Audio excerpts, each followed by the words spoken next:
Excited होते की मी खुशीला कधी भेटेल. तिच्यापासून दूर राहणं अशक्य आहे माझ्यासाठी, पण मी काही कारणास्तव राहावं पण लागतं. त्यानंतर ती लगेच आली व माझ्याकडे. मला खूप भारी वाटलं, म्हणजे खूप एक्साइटेडमेंटचीच फिलिंग होती ती. त्यानंतर खुशीला 2 ड्रेस घेतले होते मी, ते इतके छान आले तिला, परफेक्ट. मला असं वाटलं होतं नाही येणार.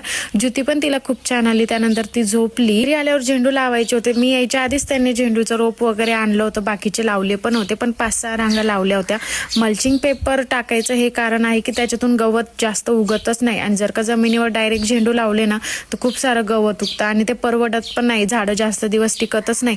मल्चिंग पेपरवर कसं 3-4 महिने स्पॉट चालतच असतो, मग त्याच्यामुळे आम्ही मल्चिंग पेपरवरच लावतो.